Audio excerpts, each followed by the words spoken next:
Today, though, we have a unique meeting featuring a special guest speaker.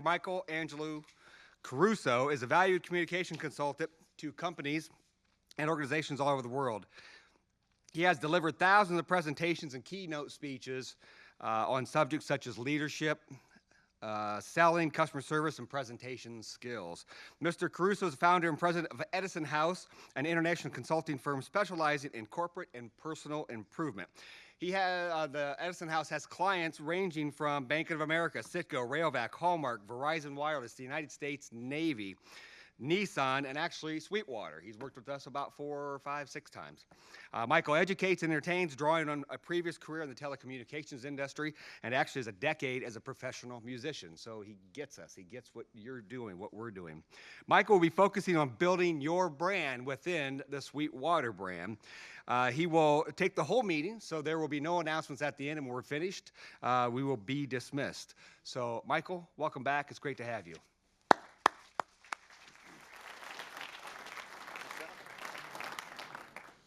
Morning, everybody. How we doing? I like how he said I'm going to take the whole meeting. It's like a coup. Welcome. We've got great content for you today. I'm going to get inside your heads a little bit and give you some tools that you can use to help other people. We in? Okay. We covered this morning the fact that I have been all over the place to speak. I have never seen a podium like that one.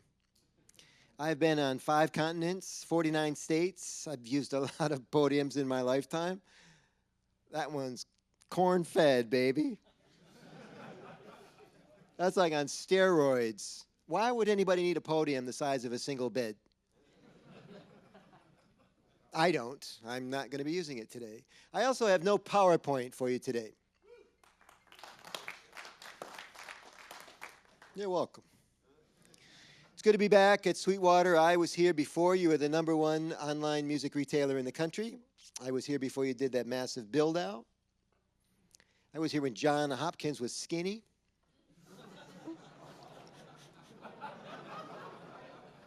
Are we recording? John was here this morning. We had dinner last night. It's great to be back. So we're going to talk today about a number of things, including updates. I've given you a little bit of updates now. I'm very happy to report. It was like 10 years ago I was here for the first time. So how many of you are seeing me for the first time today? Just curious. Yeah, I figured it'd be a pretty high percentage. And so you don't care about this as much as the first group did because we go back a little bit further. But I'm feeling great. Thank you very much. My health is holding out just fine. Yes. No. One health fanatic in the room.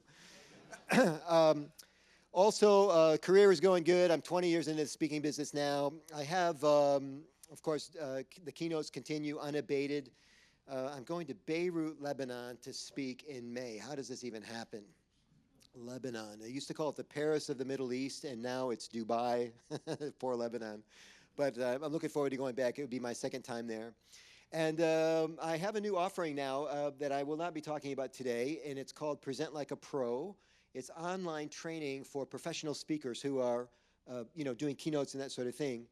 And the reason that's important is because I kind of joined the online realm with you guys. I've got a membership site where people can go and access 50 hours of video content and become better presenters. And it's exciting to me. It's kind of like my new reinventing myself and all that kind of stuff. What else is new? A lot of movies out this year, good movies. A lot of music movies like A Star is Born, which is now the 4th time that it's been remade. How many of you saw The Star is Born? Yeah, you like it? Was it good? I thought it was the best one out of all the 4, honestly, yeah. Other music movies, Bohemian Rhapsody, anybody see that? Yeah, I lived Queen the first time around, man, And I was telling somebody the other day that Freddie Mercury, the first time around, like nobody could get their head around this guy. Now everybody's like Freddie Mercury, but back in the day, he was really an odd thing to see. And if you were in the music business like we were, because I was in a touring rock band for 10 years, not only couldn't you get your head around Queen as a musical entity, remember they were the band that said they never used synthesizers, and they didn't in the early days. And And then there was this thing called Freddie Mercury. There's three normal guys, and then Freddie doing his thing. And we just couldn't get our head around this guy. And it turns out now he was a force to be reckoned with, as we all know. A third music movie that's out is Greenbook. Has anybody seen Greenbook? Not as big of a release, and it just won the Picture of the Year at the Academy Awards. So you should check it out. I think it's a fantastic movie. And Steven Spielberg said it's the best buddy picture since Butch Cassidy and the Sundance Kid. And it turns out Greenbook, check it out, is about a touring musician. It's about a lot of things, but it's at its root, it's about a musician who goes on the road.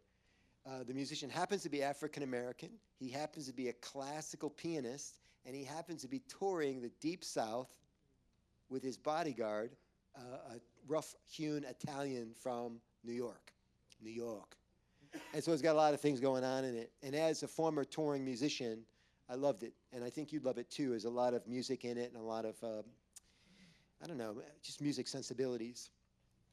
Renee and I are, it's Renee's first time to Sweetwater. Her eyes won't stop spinning. We just did a tour of the studio. We're going to tour the whole thing in a minute in the build-out, which I haven't seen yet. And so we're excited to be back. We stayed last night at the Don Hall, what's it called, resort? Yeah, it's not a... It's the Don Hall Guest House, not the Don Hall Resort, everybody. Resort and Spa. It's a guest house. And we stayed in one of the Sweetwater rooms. It was amazing. As Renee pointed out, Miles Davis was in the room with us last night. That was creepy. Has anyone here slept? Who hasn't slept with Miles Davis? Anybody? I read or listened to his autobiography. I'm a big fan. And Miles Davis was the ultimate cat, you know, the musician. And man, talk about seeing everything there is to see in the music business, Miles Davis. The Beatles were in the room with us last night. That was a crowded scenario. And in the bathroom, there's a piece of art. Raindrops keep falling on my head in the bathroom with a shower. Get it? Yeah. So, and as a former touring rock musician, it was everything I could do not to trash that room last night. But you know, flat screens are not as fun to throw out off the balcony as the old school television sets. Remember the Who? Was it the Who that got famous for that? Trashing rooms and stuff like that. So it's good to be back in Fort Wayne. We're going to talk today about something that you can use to grow within this company that's growing. Because I know I've seen the growth firsthand. You're what, at 1,700 employees now, something like that? I knew you guys when you were closer to 500 or 600, and I don't know if I can impress upon you the unusual, rarefied air that you're in right now. Clearly, Chuck, John, Jeff, all the heads of state, they're creating a very memorable and irreplaceable brand. Those are two really important things, memorable and irreplaceable. So few American companies actually earn those stripes. You know that, right? I mean, let's just start with the fact. Statistically speaking, most companies are average. You understand that, right? You have friends that work at companies that are just average. They're not noteworthy for any reason at all. And you work at one that's noteworthy in so many different areas. We just toured the recording suite, and I said to the guy, "Do you have in-house musicians?" He says, he didn't say it like this, but it sounded like this to me. "But of course." It's like, everybody here is so sophisticated, man. It's just great, you know. And so you got your own skeleton crew, or I'm from Detroit, you got your own Funk Brothers. And by the way, the management team came to Detroit in the fall, and I had the pleasure of speaking to the management team. And then they toured the old Motown Museum, and I got a chance to see it. Have you been there, sir? Saw you nod your head. It's a cool little museum. Like it's just upstairs and downstairs. You almost wouldn't call it a museum. It's like calling the Don Hall Guest House a resort. to call the Motown Museum a museum. It's not really a museum, but so many cool things going on in there. There's a place in the Motown Museum in Detroit on West Grand Boulevard where you stand and they say, well, this is where they used reverb. Because reverb back in the day, there were no reverb channels, there were no reverb outboard gear or anything like that. And I look up and they remove this ceiling tile from the suspended ceiling, and it creates a little bit of an echo. And that's how they created reverb in the Motown studio. And when you tour the studio, I don't know what it is about all studios. They all have Studio A, right? Just like you guys do. And you go into Studio A, and it's a wooden floor, and there are grooves in the hard wood floor where the producer or the whoever was manning the board, the engineer, wore a hole in the floor, in the hardwood floor. And it's still there. And I hope they dug ground to replace the museum in the back, and I hope that they take that floor with them. That would be pretty cool. Another movie that's been out, I don't know if it's last year or the year before, but I really like this movie, and I'm going to talk about it a bit longer because it dovetails nicely with our lesson for today. And I love movies. If you're into music, you probably like cinema, and if you're into cinema, maybe you like theater and dance and stuff. So we're going to use a lot of showbiz analogies today to keep your attention. And because you're in a celebrity business, and I'm going to call attention to that too in a minute, but this idea that Mr. Rogers had a movie about his life. Has anybody seen the movie Mr. Rogers? Yeah, you saw it. Did you like it? It's pretty cool. And most of you in the room, judging by the age group, you never actually experienced, Mr. Rogers in real time on his television show when it was on PBS for like 30 years. 30 years, right? But this guy's an enigma now. Everybody knows who he is. Is it on reruns still? I don't know. Because a lot of his stuff is really quaint, a very interesting show on PBS. But Mr. Rogers was also memorable and irreplaceable, right? We talked earlier about corporations and businesses that become that way. And we talk about a guy like Mr. Rogers, a person who becomes an enigma underneath the umbrella of public broadcasting. So unique, such an individual stamp on what he does, so iconic that there will never be another one. That's an interesting flashpoint in history. I think we're seeing it with Sweetwater Sound. And I think you can personally benefit from it in ways that perhaps haven't been discovered yet. We're going to talk about that today in my session. So they do this movie about Mr. Rogers, and it's called Won't You Be My Neighbor, I think, something like that. Did you see the movie too? And in the movie, they break down 4 things that make Mr. Rogers an enigma. And they're doable this is the thing that kills me. These 4 things are achievable by every celebrity in the world today. But most won't bother to do it. Because the 4 things are based on like core principles, right? And core principles are boring. It's easier to get arrested. I mean, just think about what's going on in the music business right now with people like R. Kelly and just the shenanigans, the halftime show at the Super Bowl. It has such a stain on it now. More acts turn it down than accept it. Like Maroon 5 was like the 5th or 6th act that they act to take it. Everybody said, no, thank you. I don't want to be troubled by it. So some are staying away from it for political reasons. Some are moving closer to it for political reasons. Gladys Knight said, this is my chance, man. It's my chance to shine and make everybody feel good about America. I'll sing the Star-Spangled Banner. Hell yeah. So we're swimming in very turbulent waters right now. Fred Rogers swam in, he was actually famous for swimming as a hobby. He swam in the turbulent waters of his day.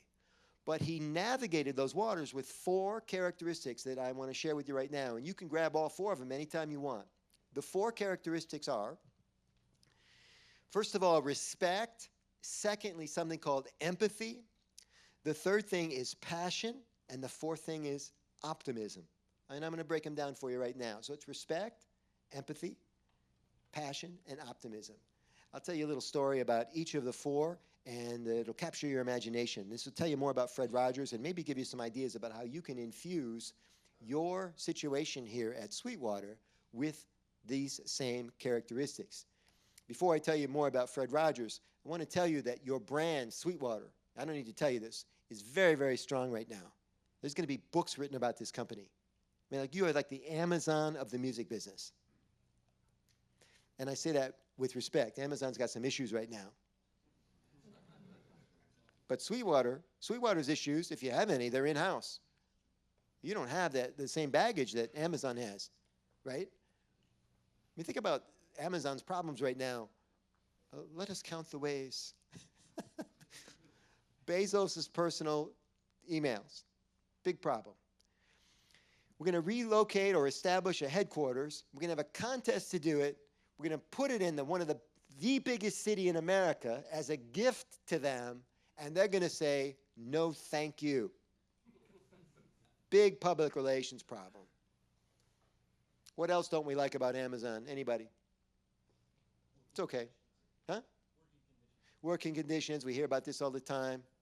The people that live near Amazon don't like it. You know what I read? The restaurant tours in the Amazon area, they say that nobody's going out to eat anymore because Amazon's got a high-ranking chef on premise and a campus, and you go to work and you stay at work all day. You don't go to restaurants anymore. The restaurants hate Amazon. Who'd have thunk? Traffic is horrendous. Renee's out from that area, West Coast, Portland. Where is actual Amazon headquarters? Where? Oh, Seattle. But that whole Silicon Valley, all those areas, they're cluttering up the area with traffic because there's so much growth, they're so big, and the neighbors hate them, is my point. So with growth comes challenges, right? But you guys are in such a sweet spot. You recreated the whole specialness of the gig. And so let's talk about parallels that you have with Fred Rogers. So Fred Rogers wins a daytime Emmy one time, and he goes to a podium that's a lot smaller than that one to make his speech. Daytime Emmys, right? And you know what happens at award shows? The Academy Awards was just on the other night. You've got 2 minutes to thank everybody you need to thank. It's not nearly enough time, and time is of the essence, right? You're never going to get everything done you need to get done. You don't want to waste any time. What does Fred Rogers do in his speech? He does the opposite of talking. He requests a moment of silence from the audience. And why do you think he wants a moment of silence? He wants the audience to think about and reflect upon all the people that have made them successful. And he takes time off of his clock to do that. Who does this? Fred Rogers. Respect. Empathy. Fred Rogers is on tour. He becomes the face of PBS. PBS has to raise money all the time, so now he's a champion fundraiser, and he's on tour all the time to raise money and awareness for public television. He goes to this place, like he goes to all these cities, and they want to trot him out and show him around. It turns out one of the well-heeled benefactors for PBS, a woman, is the mother of a son who is quite ill. He got a condition or a disease or something, and he's got a lot of problems, this kid. He's in a wheelchair, can't communicate, his eyes are spinning around all the time because he's overwhelmed, a lot of issues. But Fred agrees to go see the kid in the house. So forget about the public circuit. He's now going to do a favor for this woman and go see her kid, right? She loves the kid. Kid loves Fred Rogers. Fred's going to go see the kid. Goes to see the kid, and Murphy's Law, what happens? The kid, who loves Fred Rogers, gets wheeled into the room and loses his mind. Flips out. He starts acting out so bad they have to remove him from the room. The mother apologizes to Fred Rogers. I'm so embarrassed, Mr. Rogers. They actually called him that. I'm so embarrassed, Mr. Rogers. My son was really looking forward to meeting you, and now he's unmanageable, and I'm sorry. Fred Rogers, in his calm way, he says, no worries. He says, why don't we just relax for a minute and maybe come up with a plan, right? And so he takes a few more sips of tea, and the plan is he's now going to go visit the child in his room. Oh, this might not go well, right?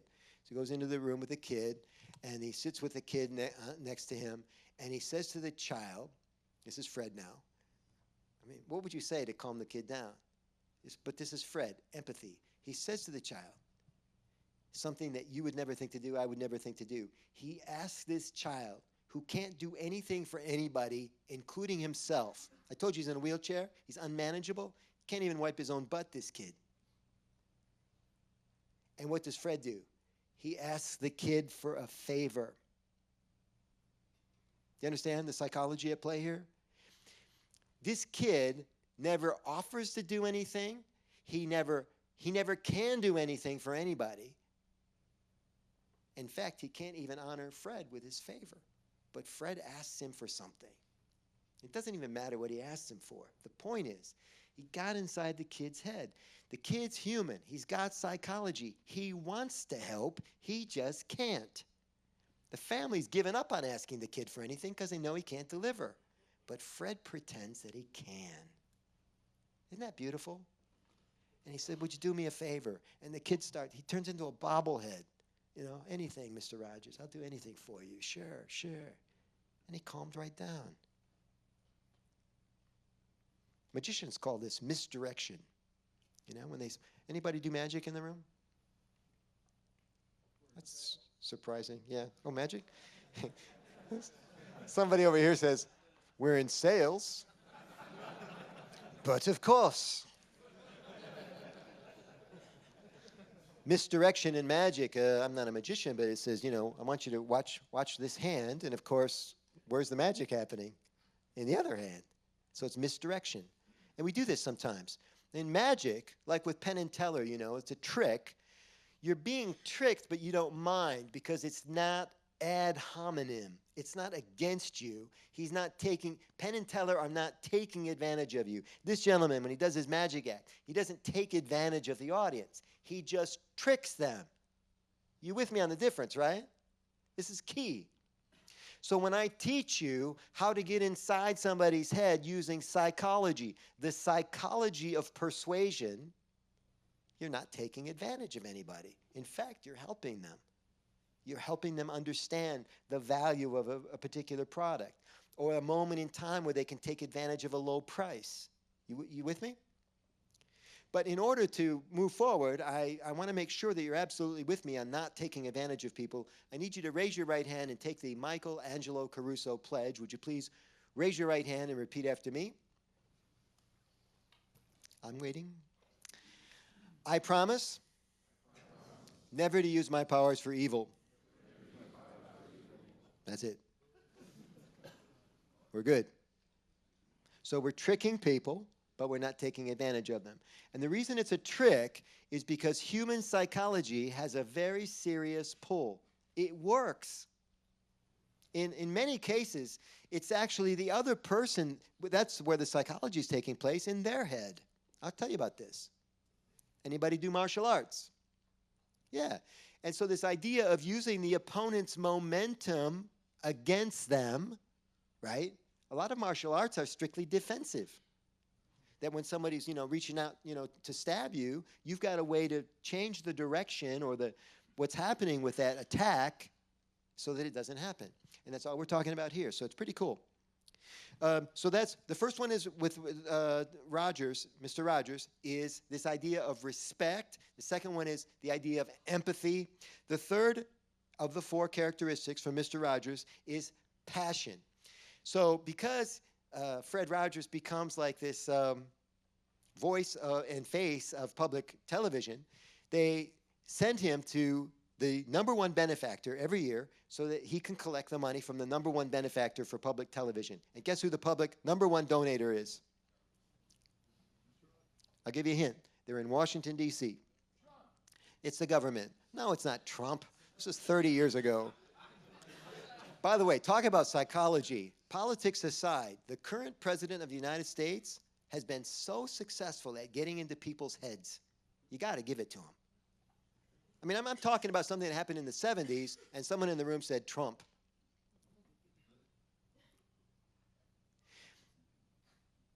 Politics aside. So the third thing from is about politics and is in Washington, D.C., is that Rogers goes to sit in front of a committee called it's the Subcommittee for Communication, and it's chaired by this hard-boiled senator named John Pastore. And there's a video of this on YouTube. You can actually Google it up.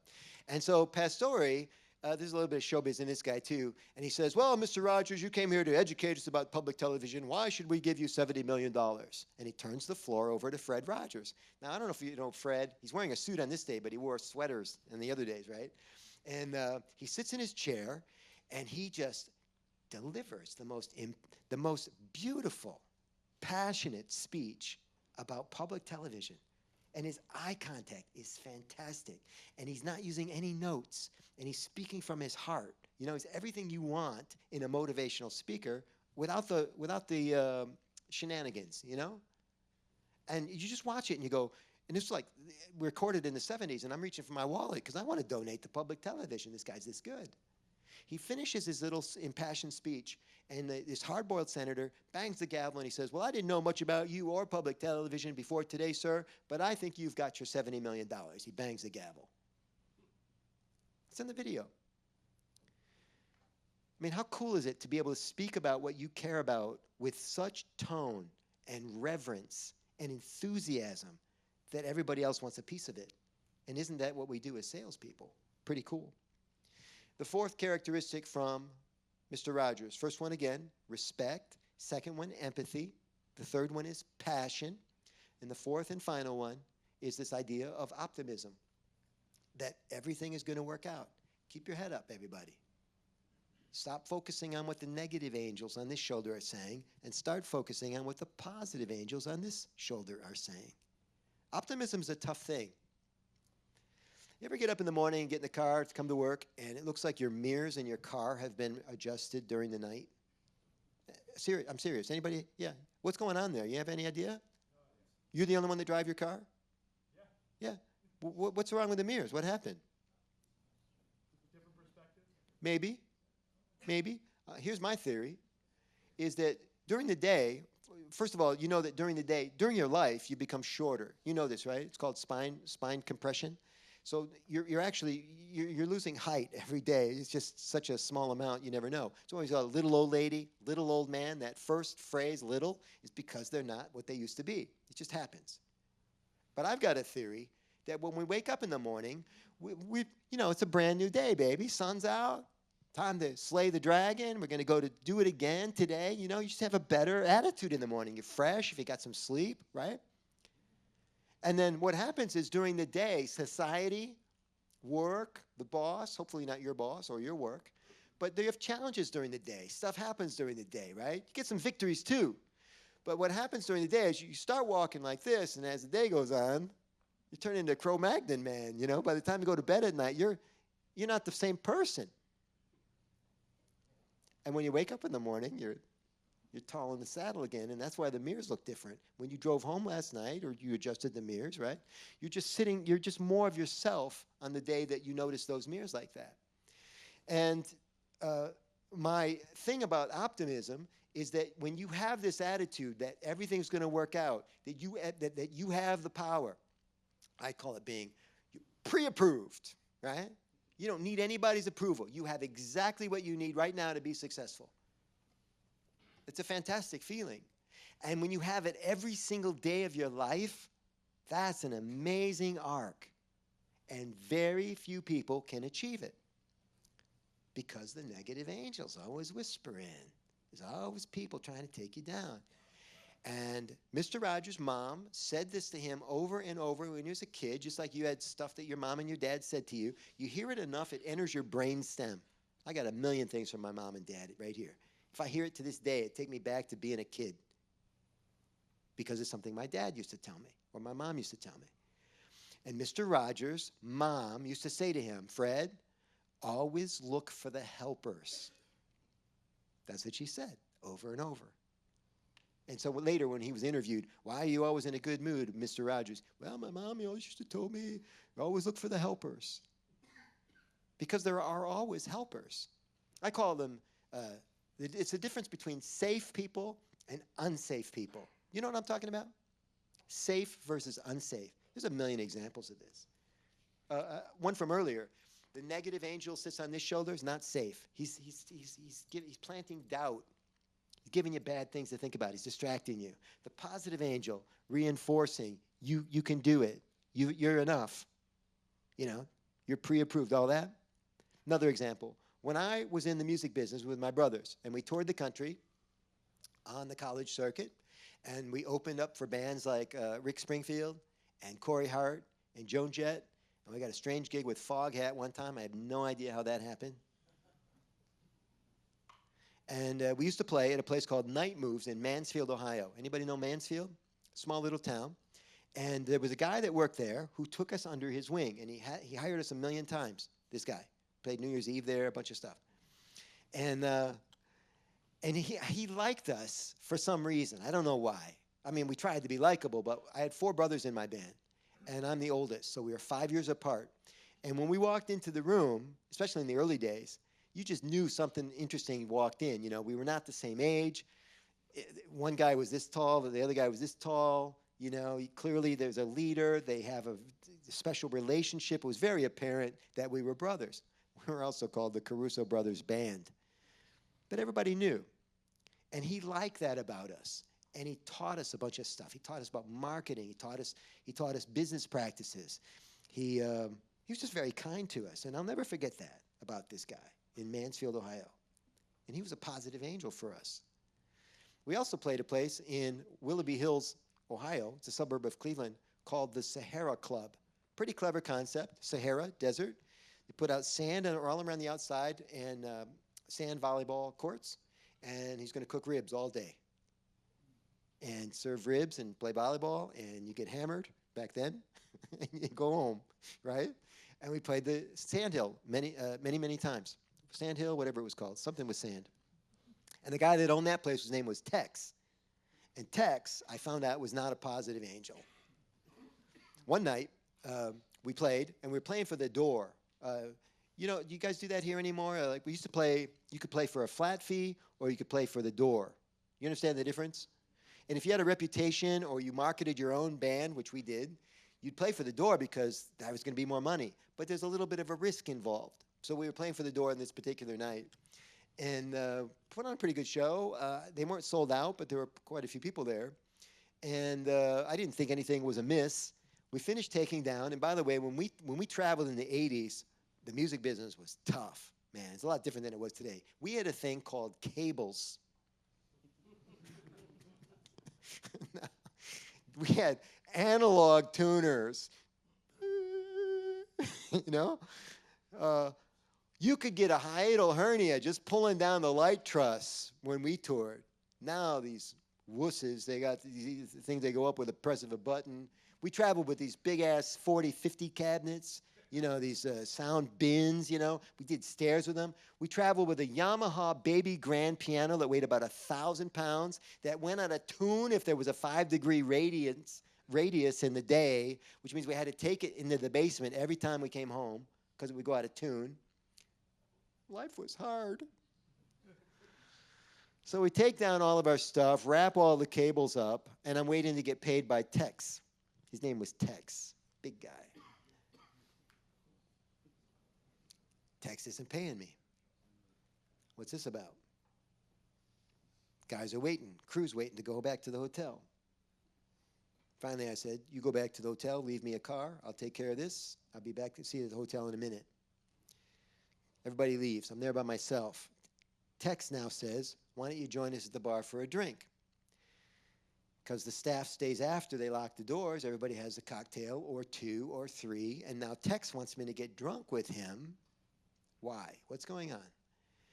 So we have a shot or 2, probably 1. I wasn't in the mood. I was angry. And then Tex says, Michael, what can I do for you? And I'm like, well, you could pay me. But that's not where he's going with this, right? He said, well, no, what do you need? What can I do for you guys? And I'm like, I don't even know what to say. I'm tired, I'm starting to get buzzed, and I'm getting angry. And he says, what can I do for you guys? And then I just look at him, and he goes, can we send some girls to your room? And I was stunned. I didn't even know what to say.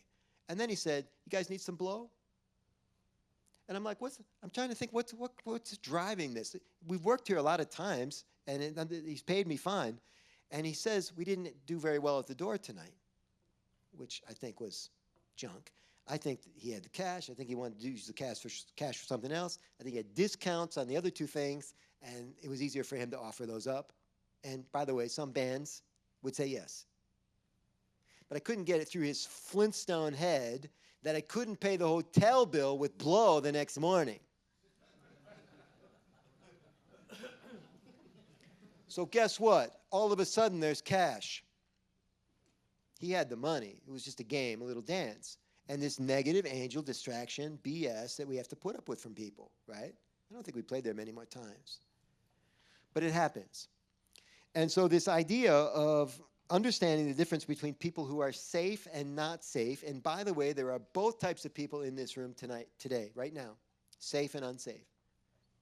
People who understand life's arc, and people who are short-timers or don't get it. And the system eventually weeds them out. But in the meanwhile, both of them are going to be whispering in your ear. Just know that there's a difference. You make your own decisions, right? So I find it intoxicating. I liked it back then. I like it right now. That you work, and in some ways I work in a celebrity business, right? Because we sell musical equipment to people who either think they're who either are celebrities or think they are celebrities or want to be celebrities. I mean, who doesn't want to be on America's Got Talent? Is it still on? One of those shows. So the great Charles Revlon from the Revlon makeup company, he was being interviewed one time, and they said something about, they kept talking about you selling makeup. What kind of makeup do you sell the most of and that kind of stuff. He said, look, I don't sell makeup. I sell hope.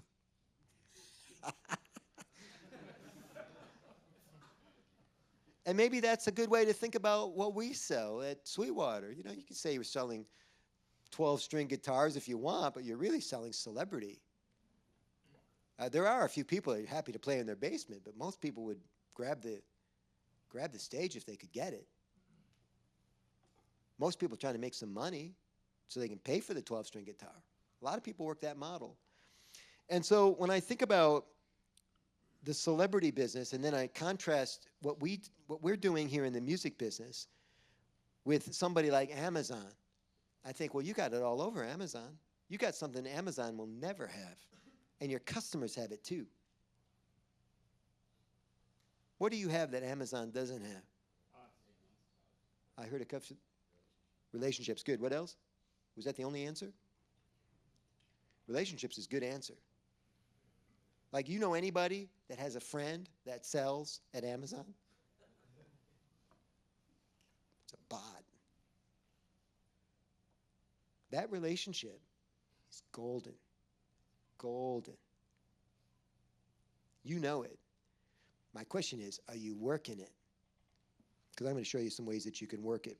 And we're going to work it through this idea of becoming memorable and irreplaceable as a brand within a brand. See, Sweetwater as a brand is already memorable and irreplaceable. It will be impossible to recreate Sweetwater in today's economy. Impossible to get a foothold. And you now have a chance to hitch your wagon to somebody with a bigger wagon. And I'm not talking about coming here every day and drawing a paycheck every 2 weeks. I'm talking about creating a brand within a brand where you and you and you in the red shirt and you in the back chuckling. I like your style, man. You are becoming irreplaceable and memorable, just like Sweetwater, through that relationship. I do it myself. I do what you do on the phone. I did it yesterday. Renee's laughing. I did it yesterday on the way here. Because I sell a pretty high-ticket online program. I told you about it, Present Like a Pro. And in 45 minutes, I got a guy to get out his credit card. And I'm in the car without my notes. I didn't know he was going to call. He texts me first. He says, if I I'd call you to talk for a minute. I didn't know what he wanted to talk about. So he goes, yeah, text. I said, yeah, come on through. Because I don't answer the phone much anymore. Do you answer your cell phones? It's like scam, bot. So if I know who you are, I pick up, right? So this guy says, I'm going to call you. Is that okay? Yep. He calls, pick up the phone, and 45 minutes later, he pays $7,000 for my class. And I don't tell you the price to impress you with the price. I'm telling you about the relationship. I had never spoken with him before. So I feel you when when you tell me that your job is to get on the phone and get somebody to get out their credit card to buy something. And he didn't even buy a product from me. He bought time and expertise from me. So I feel you. When Troy says, I get you, I get you. How many of you do play a musical instrument of any kind? It's me too, right? The other me too, me too. You have to distinguish now. And so this idea of figuring this out, figuring out how to leverage those relationships, not only to benefit yourself, but in a way that's mutually beneficial, where the other person actually gains from you being better at the relationship, using this tool called psychology. It turns out that there are 6 psychological triggers that build relationships faster than anything else on the planet. Only 6. I'm going to share them with you right now. We're going to talk about how do you get them into your menu. And you do this all under the cover, when I say cover, under the umbrella of the Sweetwater brand. This is your brand within the brand. And to the extent that you listen to me today and follow through, your career will take off. You will open doors you don't even know exist at this company and other companies. So the 6 psychological triggers, I'll read them to you, and then I'm going to break them down for you. The first one is called reciprocity. These are going to sound vaguely familiar to you. But is reciprocity in every call that you do? Reciprocity. Second one is commitment and consistency. Third one is something called liking. I'll explain. The fourth one is called authority, not the kind that you're thinking about. The fifth is social proof.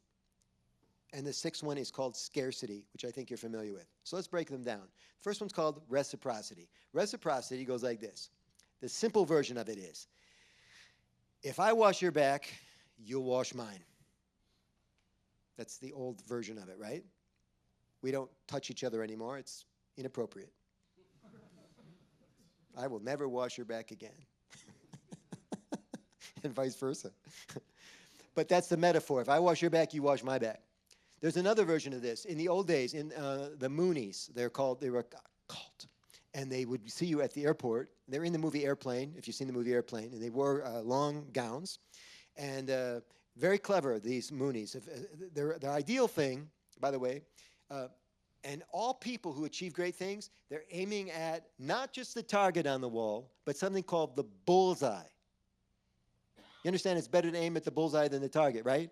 Any idiot can aim at the target, but not any idiot can hit the bullseye. Roger Clemens, the great New York Yankee pitcher, before he got disgraced, used to talk about playing catch on purpose, where if he's playing catch with somebody, he'd actually be aiming at the seam of the left shoulder of the jersey of the person he's playing catch with, or the 3rd button on the jersey. You understand why this is important for a pitcher? Because the batter, ladies and gentlemen, the strike zone goes from here to here, if you're not familiar with old baseball, right? And a batter, a power hitter, needs to get his arms out in order to jerk the ball into the left field stands. He's got to get his arms out for the power.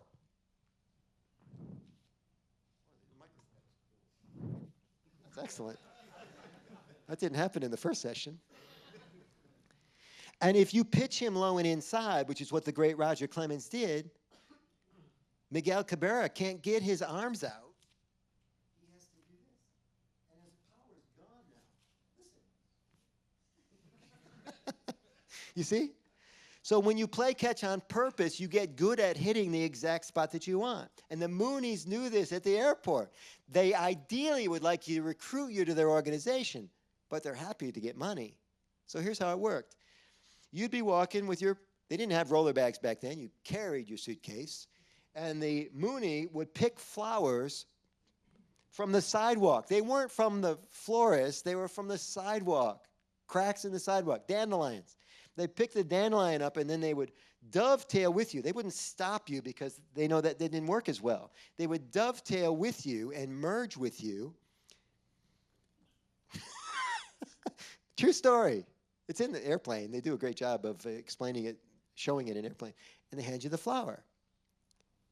And then the law of reciprocity kicks in. The law of reciprocity is stronger than gravitational pull. What are you likely to do when that person gives you a dandelion from the sidewalk crack? Anybody? You give them something. What do you give them? Attention, somebody said. You're probably too young to remember the model. What did most people give the Moonie? Pocket change. Millions and millions of dollars in pocket change. That was their biggest fundraising campaign of the year. Hitting people up for 50-cent pieces, quarters and stuff. Worked like a charm. Today, we're more cynical. Today, somebody gives us a flower. Get away from me, man. You know? But back then, sure. It was a pain, but you'd still do it. Law of reciprocity. It still works today. If I do a favor for you, you are likely to do a favor for me. Big and small, by the way. You ever walk in a building with 2 sets of doors like the ones you have here? You got sliding doors here, I think. But if you open the door, the first set of doors for somebody, what does the other person likely to do on the second set of doors? Open the door for you. This happens over and over again. If I hold out my hand to shake your hand, what are you likely to do? You're going to hold out your hand to me. If I say, how are you? Or if I say, my name's Michael, you're going to tell me your name. It's the easiest way for me. If I just say, what's your name? It's creepy. But if I say, my name's Michael, and don't ask you your name, you volunteer it to me. So there are thousands of ways to do this. And I want you to do it on the telephone. And it can be done. And we're going to talk about specific ways to do that. But that's the law of reciprocity. First things first, you got to buy into it. You got to understand how it works. The second psychological trigger is called commitment and consistency. I think you guys do this very well at Sweetwater. Commitment and consistency. You come to work every day. There's a formula. You bang it, and you get successful. Everybody here knows how this works. And you measure it. God knows you measure it. You got numbers and stats and data. The third of the psychological triggers is something called liking. Simply put, if I'm psychologically attractive to you, you'll want to be associated with me. Like in the case of the phone call yesterday. I must have been psychologically attractive to this guy I never talked to before because of the result of the phone call. You with me? So most people think about attractive as physically attractive, good looking. But being psychologically attractive is a much, much more valuable skill. And it is a skill. Not all of us can be good looking. I got a brother that he was in the band. Talking about the guy that, I mean, I might as well not have been standing on stage if he was playing the saxophone next to me because the girls loved him, right? Physically attractive. He's a good person too, but he's physically attractive. But everybody can be psychologically attractive. All you have to do is understand the principles, which I'm giving you today, right? We're recording this. You can watch it again. So, liking. The fourth is something called authority. Now, this isn't about you cracking the whip. This is you being a little bit smarter than the people around you, the people you talk to, customers. Because every customer wants to deal with somebody who's smarter than him or her. You do appreciate this, right? When people ask you, well, how much does it weigh? And you go, bleep. And they say, what are the reviews? Bleep. It's all there. That makes you feel good. You're strong. That's power, right? That's authority when you have those answers, like stats. Pretty cool. But there are other ways that you can be smarter than other people. And I'm going to tell you a very fast technique for this. You're going to laugh when I tell you. If you want somebody to think that you're a little bit smarter than them, simply use a word the other person doesn't know. Like edification, or loquacious, or erudite. That means smart. Now, there are things called $1,000,000 words, there are things called $1,000 words, and there are things called $100 words. You have to choose the right one for the right tone. If you use a $1,000,000 word, you can be condescending. Not good. chasing customers away, condescending. But if you use the right $100 word, they go, the first thought they have is, this person has a better vocabulary than I do. That's the first thing they think. And the second thing they think is, what's that mean? Right away, what's that mean? And you could tell them, like I did with you just now. I said erudite means smart. So you don't leave them hanging too long. That's not the idea. The idea is not one-upsmanship. The idea is saying, I've got something that's useful to you. I'm smart. You see? And for the salesperson that they call, like the local music store, the clown working in the local music store, and he goes in and he's just schlepping through the day, he's not smart, you see? He's not as valuable to this guy. And you're becoming memorable, right? And irreplaceable. Pretty cool. Little small ways. Small ways are, small is cool. I'm finishing up Invisalign braces. They're not in right now, but you wouldn't be able to tell if they were. Anybody have Invisalign? Anybody wearing them? Has anybody worn them? Yeah. Are you done? Good for you. I'm envious. I'm going to be done in a couple months. Invisalign braces, any braces, changing my teeth, moving my teeth, less than the width of a human hair every week. Small changes. My teeth weren't bad before, but man, they're going to be beautiful when they're done. And they're almost done. I'm so excited. But tiny little changes. Most people don't even notice. But they'll notice the end result, you see? And now, more importantly, I notice. So small changes make a big difference. And that's really what we're doing right now. So the first of the 6 psychological triggers, reciprocity. The second one, commitment and consistency. The third one is liking, psychological attractiveness. The fourth one is authority. You're a little bit smarter than them, a little bit. And number 5 is called social proof. And this is the idea that other people say Sweetwater's great. Or in the case of your rating system, other people say that you're great. What do you call that here, when they rate the salesperson? Huh? We care? Okay. I don't know. We care. Somebody told me that earlier. I didn't. Is that a good name? Just the idea that the management cares so the customer opens up. Oh, management cares. Okay, I get it now.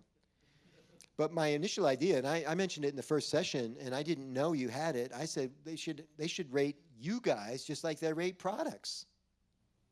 Why not? Talk about brands within a brand. You know, this guy's, because that puts you in such a good light, right?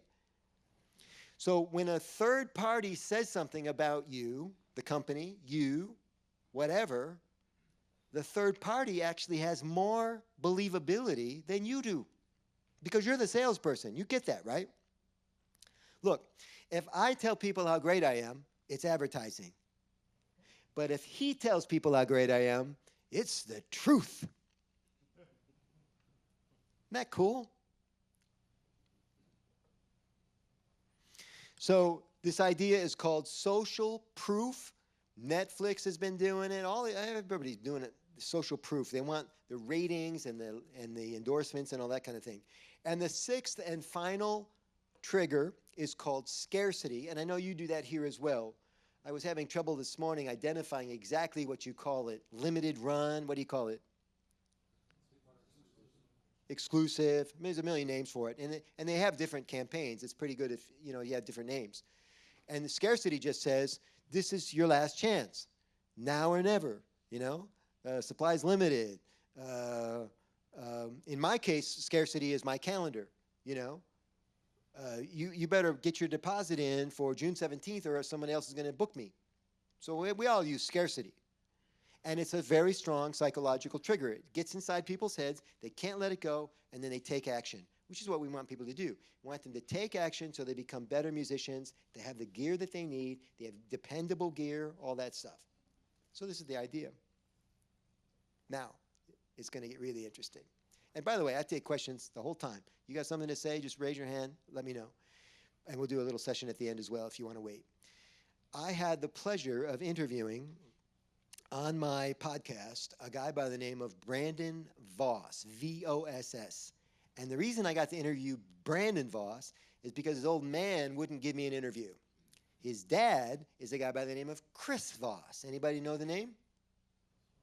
Who is he? He's the former head negotiator of counterterrorism and kidnapping at the FBI. That's correct. I am not going to ask you, sir, how you know that he was the head negotiator, hostage negotiator for the FBI, but I am watching you now.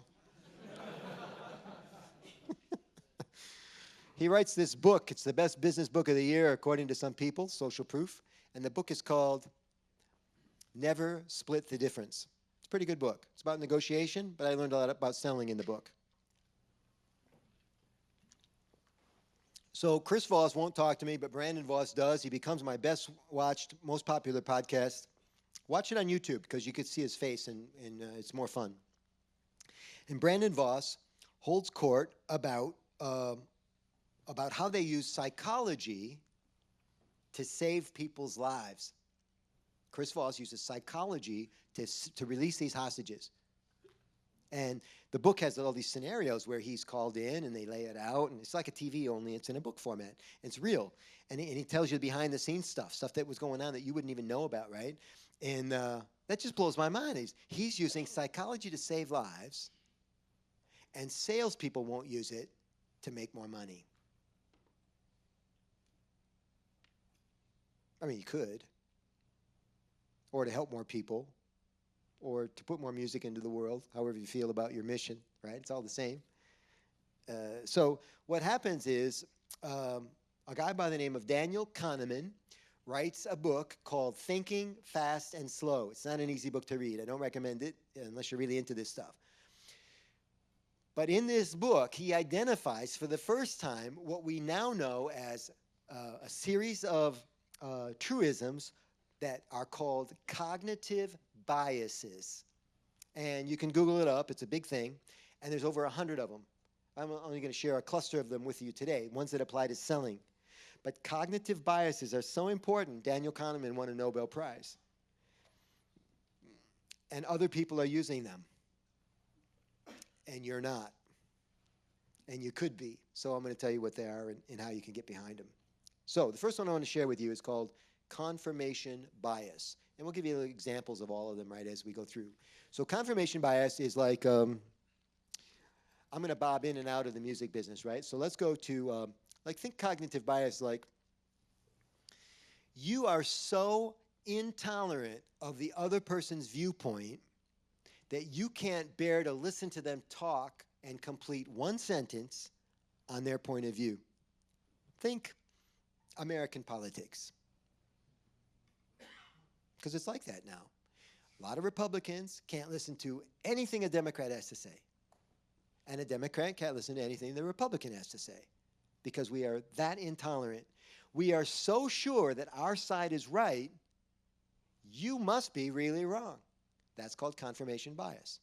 And everyone in this room has it on some level. Maybe not with politics, but with other stuff. We just won't believe something that we don't already believe. Second cognitive bias is called optimism bias. That you're sure, so sure everything's going to work out for you at Sweetwater, you feel you don't actually have to try. That would be a tactical error. Optimism bias. You can bet there's another bias called pessimism bias.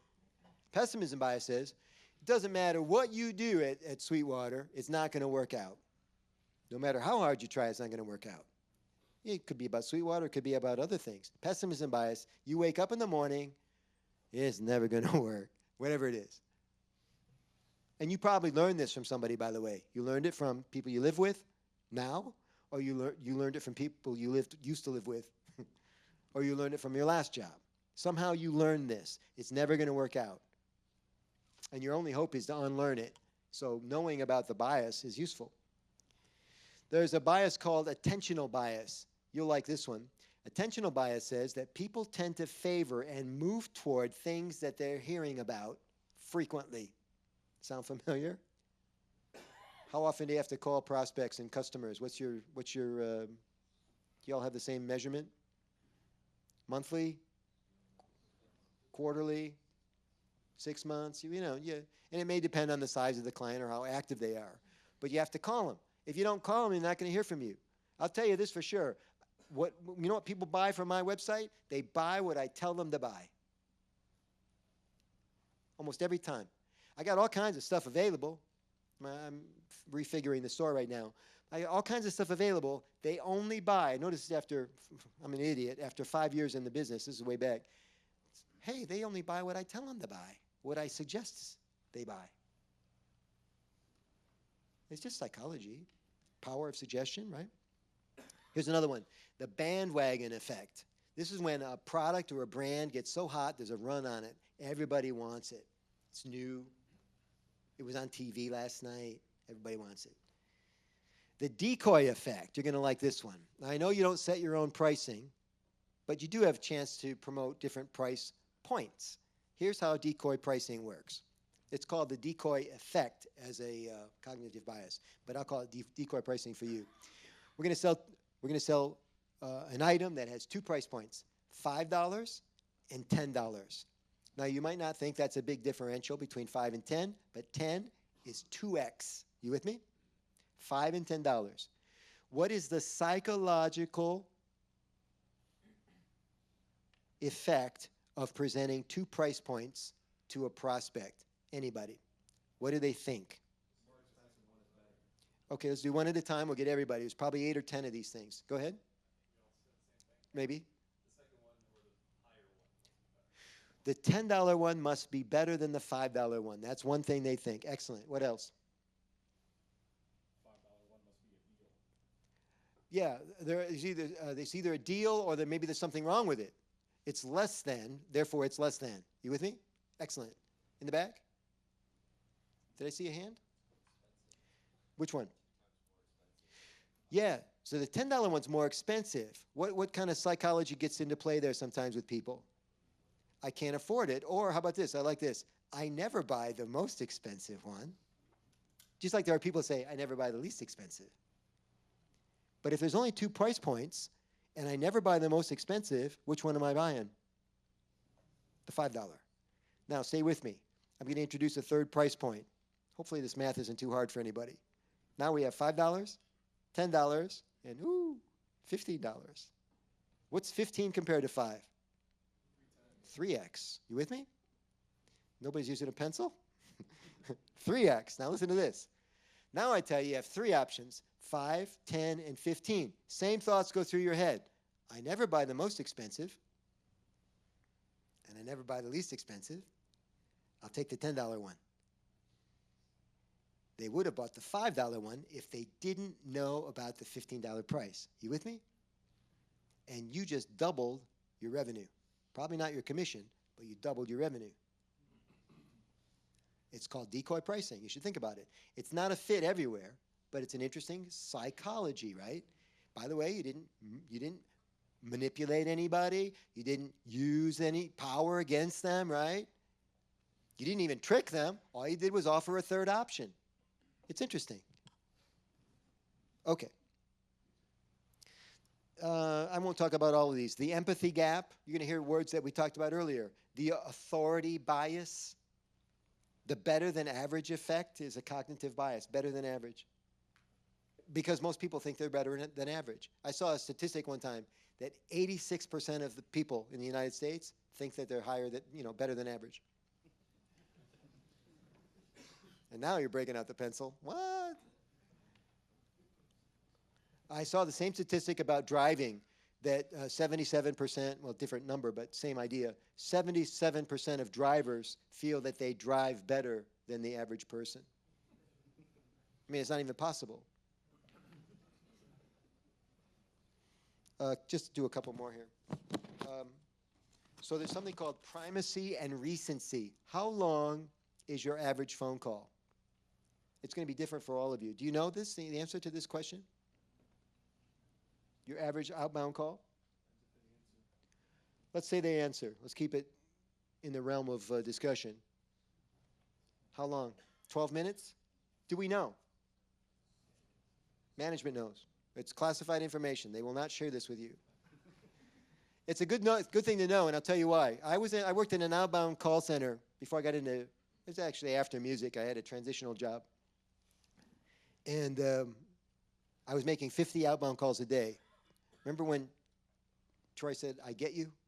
I made 50 outbound calls a day to people I would never meet, trying to get them to cut a PO for telecommunications equipment. Sound familiar? Up until the telecom part? And what I learned was, each call, I'm playing a little game with these people. And the game, I named the game, Beat the Clock. Because the longer I could keep them on the phone, in general, not always, but in general, the longer I could keep them on the phone, the better the relationship became. The more information that was shared, and the better that they felt about me the next time I called. I mean, think about it from the extreme point of view. I only talked to them for 15 seconds. He says, I'm sorry, I got to go. Okay, I got nothing. But he stays on with me for 15 minutes. What do we exchange? How long he's been playing, what kind of brands he likes, what kind of band he's in, music, movies. Did you see Bohemian Rhapsody, right? All this stuff is being exchanged. And the relationship is on a much different plane because I stayed on the phone with him longer. Beat the clock. Now, I'm not creating policy for you here today, but think about it. If you can find a way to keep people on the phones longer and trade more information, and I know you're getting measured on how many calls you make, but it's also quality of the calls. Something to think about. And so the idea is that there's a thing called primacy and recency. They're cognitive biases. And so the primacy-recency bias says that of the 3 sections of the call, the beginning, the middle, and the end, that your prospect, your customer, is more likely to remember one of those segments than the other 2. Does anybody know which one is more memorable? All things being equal. Have a guess. It's the first part of the call. It's the beginning. It's what's called primacy. The way you begin the call is what they remember. The second most memorable is what? The end. And the middle, everybody forgets. Same thing's true in my presentation today. If we polled you when you got out of the room today, what do you remember about Michael's talk? You remember the beginning, and you remember how we closed, and you forget all that crap in the middle, which breaks my heart. But that's how the mind works. You can't fight this stuff, people. And so knowing about primacy, recency, and how it works means you would always begin the call strong. And a lot of us, we warm up on the call, right? And you're wasting time, right? Talking about sports and weather. Even though he seems open to talking about sports and weather, you're wasting time. Probably better to come out of the chute with the offer. Why you're calling. Purposeful. Hey, I'm only calling you. Hey, John, how are you, man? I'm only calling you for 2 reasons today. First is this. Second one's this. Out of the chute. Again, I'm not telling you what to say. Just suggesting. Okay. And my favorite 2 cognitive biases are FOMO. Anybody? Fear of missing out. And YOLO. You only live once, baby. So a lot of people take action just based on those 2 things. So pretty cool. I'm going to close with a segment on storytelling, or what some people call story selling, the power of story, and how stories can set you free. Not everybody's good at telling stories. If you don't believe me, you think, well, everybody can tell a story. Think about this. Is everybody good at telling jokes? No, right? Joke telling is an art. And if you don't believe it, try to do 20 minutes on a stage sometime. Try to do stand-up. It is an art form. They make it look easy. So, same thing with storytelling. It's not as easy as it looks. A lot of people, right out of the box, they confuse a story with an anecdote. What's the difference? Anecdote is short, 2 or 3 sentences, right? A story is longer. It has a beginning, a middle, and an end. It's a narrative. And there are 7 types of stories. People have studied this stuff. And when you tell one of those 7 types of stories that we've already identified as extremely popular, the person on the other phone finds you fascinating and stays on the phone longer with you. The relationship flywheel starts to spin. It's lovely. But most of us don't tell stories on the phone because we're on the clock, because we don't know how to tell a story and because we just think, let's get to the product dump. Let's get them on the web page so they can look at it, right? And some of that works, by the way, but nothing works like stories.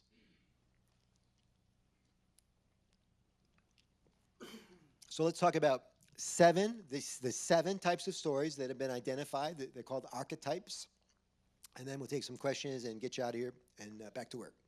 So the 7 types of stories work like this. And again, you can Google this up. It's very easy to find. The first one is that the first one is called Conquering the Monster, right? Think about Marvel movie series, Superman, Batman, and the Joker. You know, you got to slay the dragon, conquer the monster. That is a classic story. It's been done since the beginning of time. Lord of the Rings, on and on and on, right? Second one, even easier for us to access today. It's called Rags to Riches, right? Where you would explain about how somebody came from nothing, musically speaking, no wealth at all, nothing going on in their house, and their dad bought a cheap Sears guitar. There's tons of stories like this. And then the guy learned how to play 3 chords, and then before you know it, old Judd's a millionaire. It's rags to riches. Everybody loves that kind of story. Third story is called The Quest, often called The Journey. Joseph Campbell called it the hero's journey, right? That you would somebody has to leave home to go do this thing and then come back. The hero's journey. And the thing about these stories is often, you're not talking about your own story. If you don't have one of these stories that's a killer story, if it's not about you, you can tell other people's stories. You can tell the story of another customer. As John mentioned earlier, you can use their name or not use their name, right? But the story's got to be good. It doesn't have to be your story, but it has to be a good story. Absolutely. The fourth type of story is called the voyage and return. So remember I said the quest is nothing about me coming back. It's just me going out to have the adventure. But the voyage and return is like the prodigal son. You've heard this story, you know. Like the guy that goes out on tour and then he comes home and he establishes a restaurant in Nashville in his hometown. Out and back, that's the difference. Lots of people do that. The fifth one is comedy. Sixth one, not unpredictably, is tragedy. And the 7th type of story is called rebirth. Example of this. I played it really hard in my 20s, and then I took 20 years off to have children, raise a family, and now I'm getting back into music again. This is rebirth. And there are success stories about people that came back as senior citizens and really, built some sort of a musical following or whatever. So it's pretty cool. When you figure out the 7 types of stories and you start to see them in the stories and hear them in the stories that you get from your clients, other people here, you can borrow stories. This guy here wouldn't care if you shared his customer stories with your customers, sir, right? So this is the idea, that you can cross-pollinate like this and learn from each other. You wouldn't mind, would you? I don't think so. So that's the deal. So it's called the psychology of selling. People have been talking about this for a long time. Brian Tracy built his career on it. He's all but retired now. So it's been around a long time, the idea. But psychology sometimes gets a bad rap, and I just want you to think about this idea of being psychologically attractive to other people. And of course, you do it on the phone, so you have to do it without the value of nonverbal signals, which is a big part of communication. So you have to figure out a way to hang in there and get this information on the telephone line. And I'm happy to answer questions about how to do that if you have something specific you want to yak about.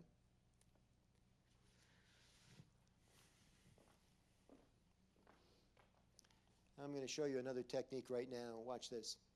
So thank you. I'll see you. I'll come get you in a minute. So I asked a question, and now I'm waiting for the answer.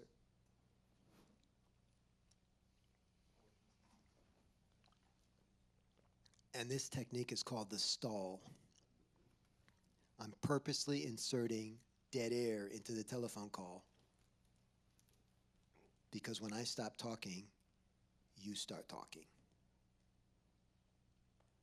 Would we agree that most salespeople talk too much? So this is a trick to get inside your own head is that you actually stop talking so the other person can talk. And when they can talk and think, good things happen. My dad used to say over and over again, it's in my brainstem, I never learn anything when I'm talking. So this is called a stall. And you say, hey, hang on one second. I'm gonna grab a sip of water. Hang on one second. He can't see you take the drink of water. Hang on a second. Let me crunch some numbers. Hang on a second. He can't see if you're crunching numbers or not, but he's thinking. Pretty cool. Question. How are you? What's your name? Miguel. That's my name. ¿Cómo está? What was the first story type again? First what? Story type? It was slay the dragon, slay the monster, conquer the monster. Yeah. Easily Googled. Somebody studied this, and I think it was a movie guy. That's how it came out, 7 types. What else can I help you with today? Somebody said you guys were the lively group. Sir. I know one thing for sure, you're the second group. So it's interesting. It seems to be a contradiction between Mr. Rogers and optimism bias. Yeah, because you can be falsely optimistic, right? The question was, it seemed like a contradiction between Mr. Rogers, who optimism was one of his core principles, right? One of his four core principles. And yet later, here I am throwing stones at being too optimistic. But you know, it's like a thermostat. The room can get too hot or too cold. So we want to be reasonably optimistic. We want to be realistically optimistic, I think. You understand the difference between realistically optimistic and falsely optimistic. Okay, another variation, another color to it. Brian says it seems to him that Mr. Rogers would have been humbly optimistic. My dad used to say cautiously optimistic. But you see, if this is the meridian, anything on this side is going to be pretty good, with maybe the exception of the extreme, right? And these are the positive angels talking to you and making things happen. And you set the tone for this. So funny story. I'm from Michigan. We get your weather 30 minutes later. And so when I travel and I have those little 15-second conversations with people, and I love the first 15 seconds. I spoke to the management team about this when they came to Detroit, this idea of the first impressions and how powerful first impressions are. Back to primacy again, this idea that we talked about. Is that when I get on the shuttle bus and the chatty shuttle driver, Chatty, says to me, where are you from? Right?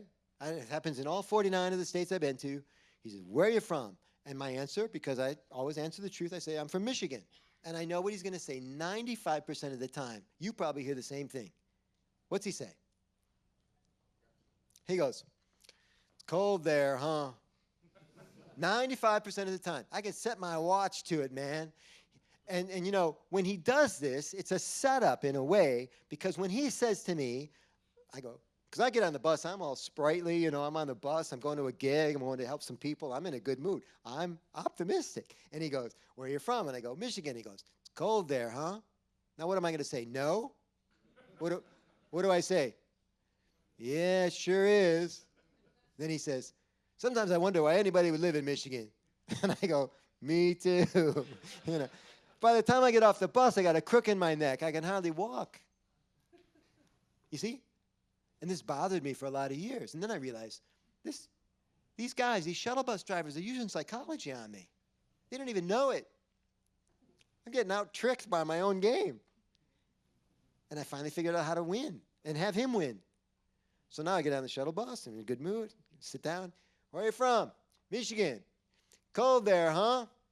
Actually, we have 4 unique and distinct seasons. I love living in Michigan. Silence. He's got nothing. What's he going to say? No, you don't. He comes my way, you see? And simultaneously, I made Michigan psychologically attracted to him. Now, my goal is not to change him. He's going to say the same thing to the next guy that gets on.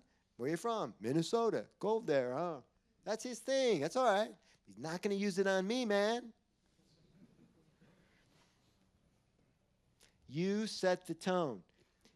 This outbound call thing is like dancing. Fred Astaire and Ginger Rogers, right? Anybody dance? I'm not a good dancer. Renee will tell you that.